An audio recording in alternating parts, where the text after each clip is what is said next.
Guys, this is my 2011 Ford Crown Victoria X RCMP police car that is manual swap, and it's for sale.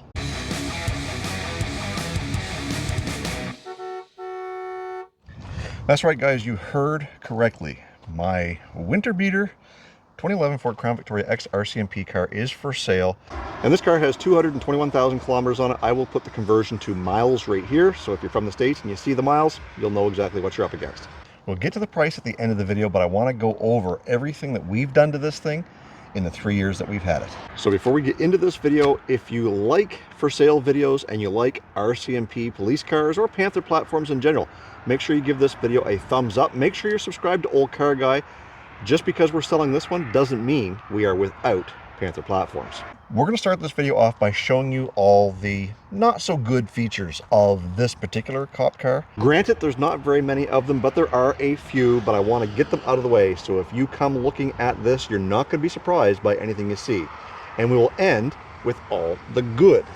So let's start up front with this left front fender. So at some point, the previous owner has replaced this fender. If you guys know, these Crown Vics are common for rusty fenders and rocker panels. But we'll get to the rocker panels on this car here in a minute. Because this fender was replaced at one point in time, the paint job is not that great. On camera, it might look good, but it was missing the reflective stripe that these cop cars had. And in an effort to make it look uniform on both sides, well, I added the reflective stripe, but unfortunately, it peeled off the paint, which isn't stuck very well here on the fender. This cornering lens does have a little crack in it right here, but because the rest of the fender has been replaced at one point in time, none of the rust like on the blue car exists anymore over here. On the leading edge of the door, there is a spot where the paint is catching the rock chips and it's peeling the paint a little bit. Back here on the dog leg, a little tiny bit of blistering here. It's still solid, there's no holes there. And this leading edge of the fender, the paint is peeling there. Again, no holes, no rust, just paint peeling like it got a little too close to something.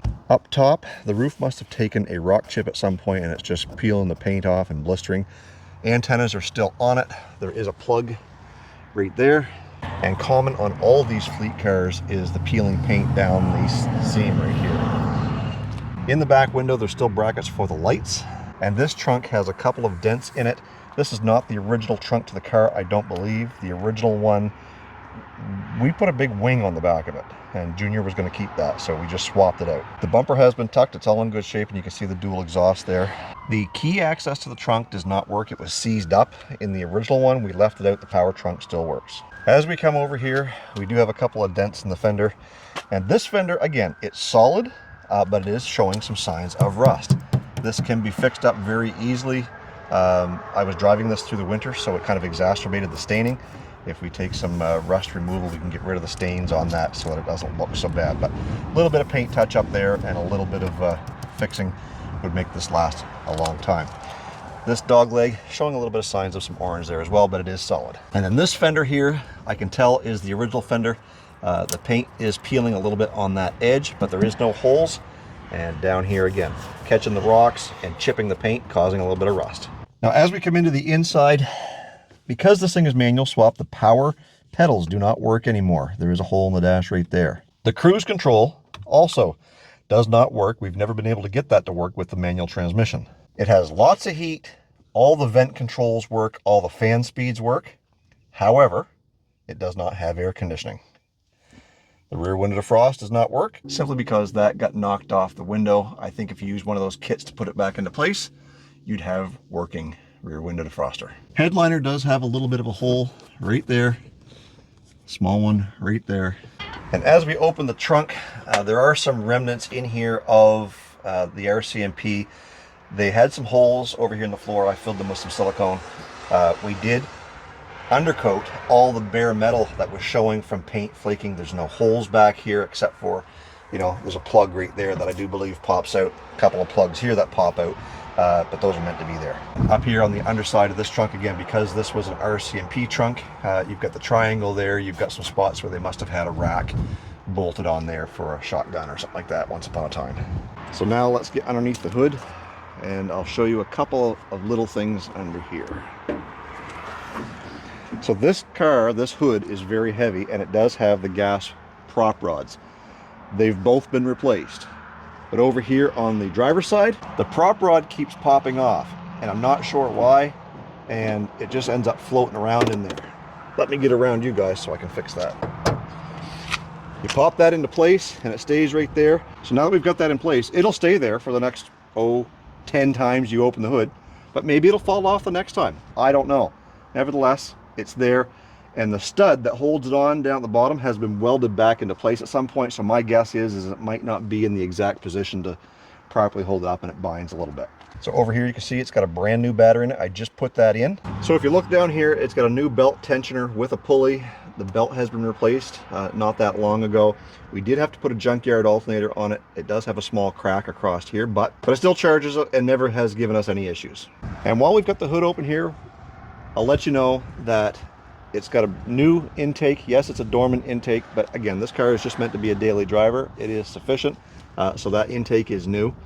It's had a recent oil change on it as well. And as I mentioned before, brand new battery. At some point we had to replace the thermostat in it, so the thermostat has been replaced, as well as a majority of the original coolant. And because this car used to have an automatic transmission in it, when we bought it, it was basically a non-runner. We couldn't get it to start very well, although we drove it up on the trailer. After that, we never got it to start very well after that.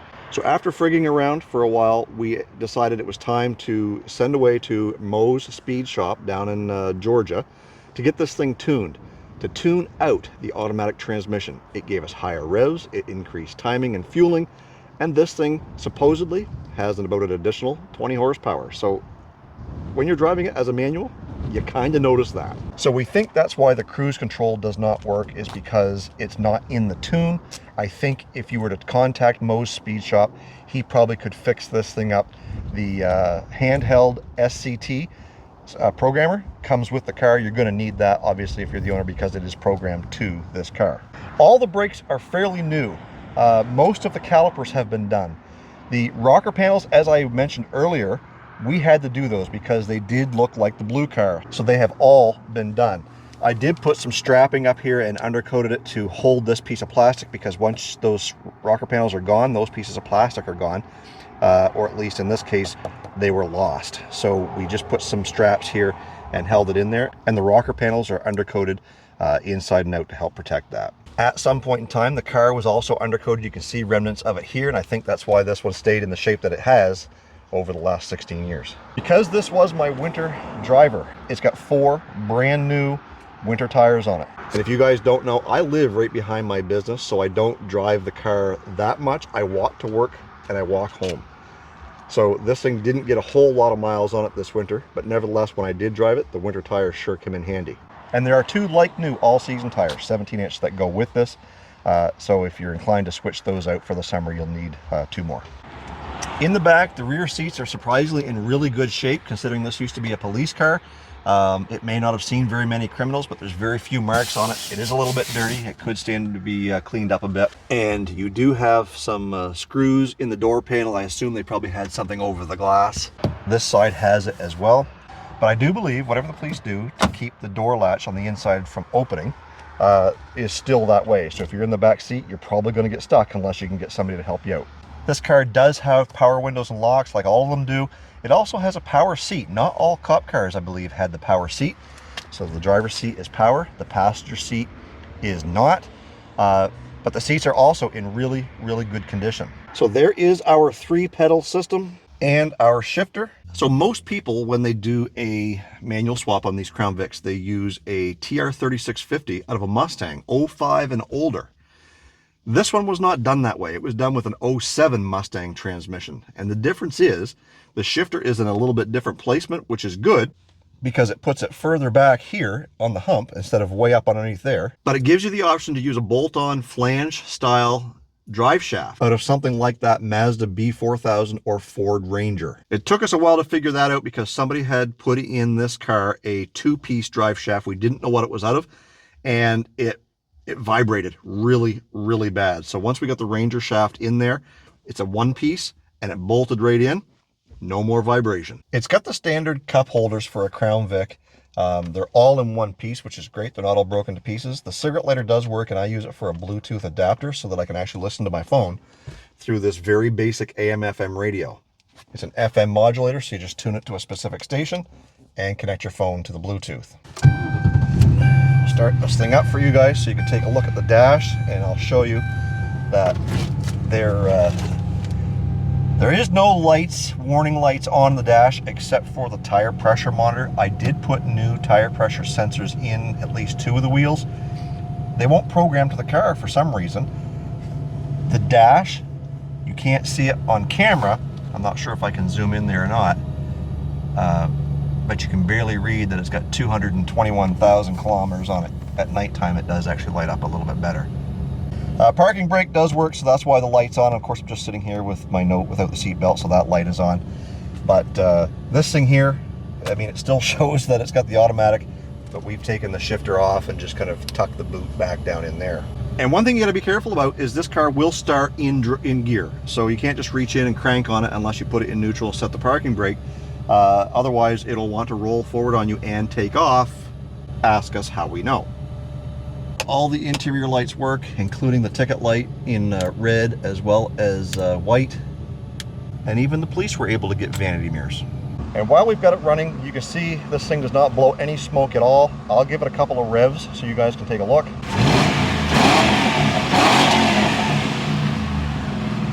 No smoke, and it sounds really, really good. And because there are so many doubters out there on the internet who say, oh, well, you know, that thing doesn't even drive, it sits there, it runs, but does it actually go into gear? Let's take this thing for a ride down the road so you guys can take a look for yourselves and see just how good of a car it really is. So you'll have to pardon me, I've got you all strapped into the seat belt here, so hopefully you stay right where you're supposed to be. And one thing you don't want to forget to do is you don't want to forget to release the parking brake. I've done that. So as you can see, we are rolling, and we're going to take this thing just down the road and back, and hopefully we don't get stuck behind a slow driver. We'll wait for him to get away from us a little bit because I want to get this thing up to speed and then show you guys the steering wheel and the lack of shaking and all this stuff. One of the things that I found about this car, it's got 327 gears in it, I believe. It is a locker or a limited slip, and that's not the right gear for this manual transmission. It wants to rev out in order to get anywhere, any power, and you'll hear that when we take off.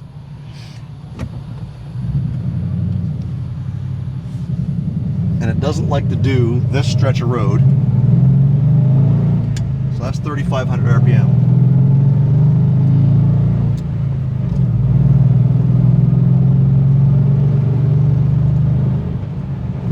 Right now we're in 4th. If I put this in 5th, we're at about 85 kilometers an hour, which is about 55 miles an hour. There's like almost no power. It's kind of a little bit luggy. So in this stretch, I do drive it in 4th gear, but when we get out on the highway, put it in 5th all day long, you get all the overdrive that you need.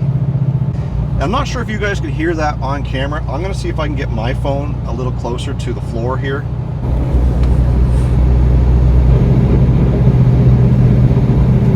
But you can hear a little bit of drivetrain noise. I think that's in the transmission. Do I think the transmission's failing? No. Do I think that it's been abused in the past?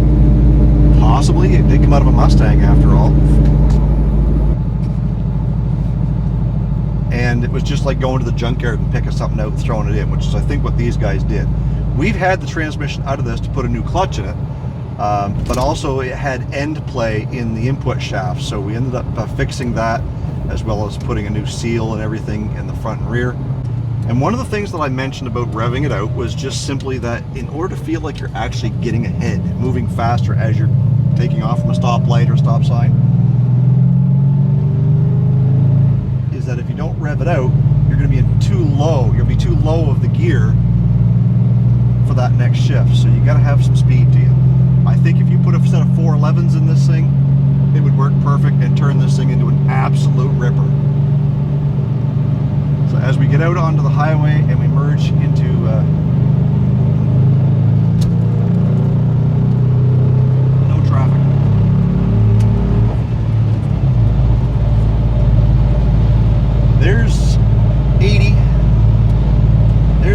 miles an hour, 120 kilometers an hour. And you can probably hear a little bit of wind noise or whatever. There's very little insulation in this car compared to, say, a civilian Crown Vic. But as you can see, the steering wheel is not shaking. I can drive this thing single-handedly.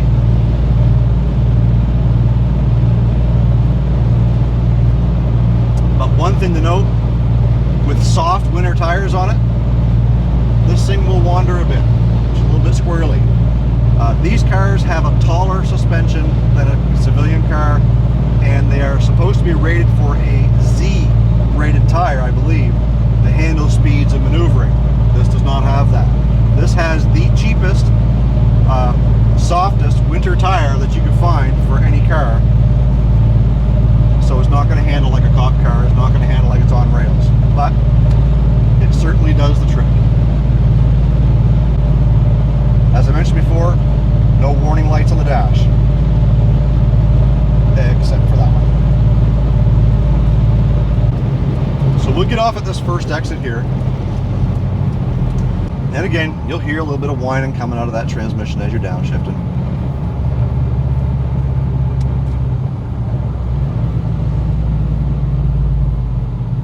None of the gears grind. Every once in a while, going into second gear, if you don't have that clutch all the way in, it will give a little bit of a chunk. But other than that, again, it's a junkyard transmission. This is not a perfect car. I am not representing it to be a perfect car. It's a used car. But it's a fun used car, and it's a ripper.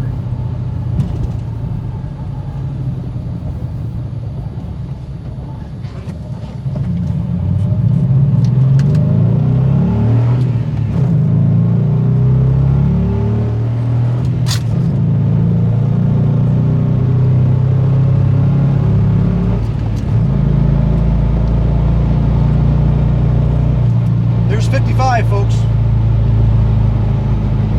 as you see, it gets through the gears real easy, and because of this longer throw shifter on it, it shifts not so much like a truck, but certainly not like a Mustang. Anyways, let's get back to the shop and we'll talk about price. Now we get to what you've all been waiting for, the meat and potatoes, the price. I'm asking 6,500 Canadian or 4,700 US dollars for this thing. This car is being sold as is, where is, and has zero affiliation with my business, Olde Carr Auto. This is my personal car. Buyer will be responsible for paying any taxes as well as any transportation fees, which I can help arrange if necessary. If this thing is going to the US, again, I can get you set up with all the paperwork you need to take this car across the border.